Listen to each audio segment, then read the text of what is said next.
booji'aman uummata Oromoo dhiifama gaafachuun qabinsa waraanni bilisummaa Oromoo isaaniif gochaa jirus dinqisiifatan. Jaalmurteessaa Bantii waan qindeeffate qaba.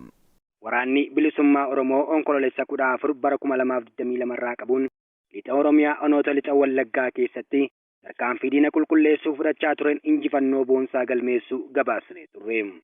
Lola qindaa'aa kanarratti tiksitoonni, ajajoonni waraanaa, miseensonni waraana sirna bilisiiginnaa fi milishoonni sirna balfamaa PP dhibbootaan lakkaa'aman booji'amaniiru.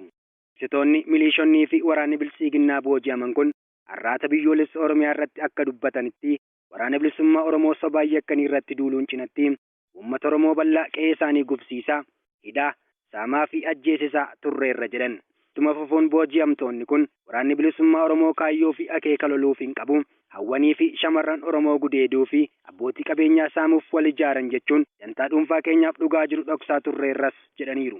Haleellaa waraanni bilisummaa Oromoo fudhate kanaan kan booji'aman kun baay'ina waraanaa fi meeshaalee ammayyaa waraanni bilisummaa Oromoo hidhatee jiru ajaa'ibsiifachuun waraanni bilisummaa Oromoo dhugumaan impaayera Itoophiyaa diigee biyya Oromiyaa ijaaruuf humna qabaachuusaas waan argan irraa dubbatan. Tiksitoonnii fi waraanni bilisiiginnaa kunneen kunuunsa waraanni bilisummaa Oromoo isaaniif taasises dinqisiifachuun dhugumaan waraanni bilisummaa Oromoo waraana naamusa waraanummaa fi aantummaa uummataa qabu ta'uusaa fi waraana seerota waraana addunyaa eegu ta'uusaas dabaluun addeessaniiru. Dhuma irrattis hojii farrummaa uummata Oromoo fi qabsoo bilisummaa Oromoo irratti raawwachaa turaniif dhiifama gaafachuun barnoota siyaasaa fi xiinsammuu kennamaafii jiruttis gammaduun achii ba'an hawaasa keessa akkaataatti sabboonummaa Oromummaan jiraatan irratti hubannoo guddaa argachuu isaanii turtii har'aata biyyoolessa Oromiyaa waliin taasisaniin ibsaniiru.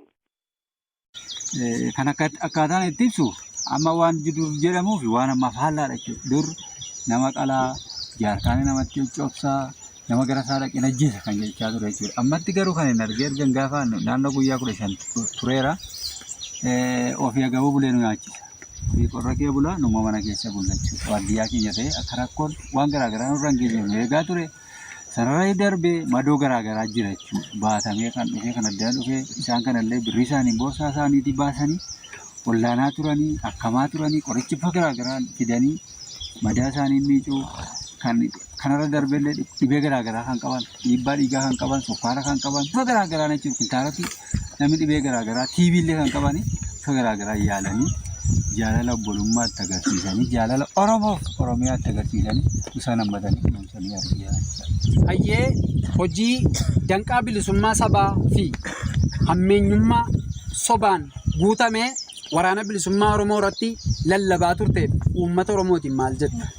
Kan hin jedhan uummata Oromoo fi waraana bilisummaa Oromoo dhiifama gaafadhee akka dogoggoretti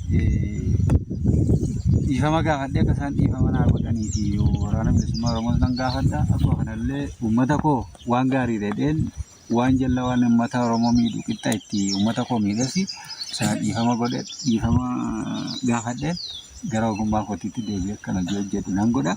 Garuu dhumarratti aansa tokko waan inni waraana bilisummaa Oromoof dhaamu akkuma isin amma addana dhufee waan gaariin argachaa ergan gara keessan dhufnee har'a guyyaa 15 nyaannan dhufnaa rakkoo nurra ga'ee jiru dandeessanii fakkamiin jechuudha. Asii kan nu geessan akkuma kana immoo maqaa waraana bilisummaan kan daldalan immoo jiru jechuudha. Bal'aan isaanii jiru qeerroo fakkaatee maqaa qeerroo maaliinis kan ka'anii nama saaman waan tokko tokkos kan maqaa waraana bilisummaa balleessuu waraana bilisummaa Oromoo balleessuu deeman illee ni jiru waan ta'eef isin immoo sagantaa qabsooftanii tooraan isa kana sirreessitanii toora tokkoon qabannee qabsoon kun akka nu galmaan akka geessanii kan jedhu.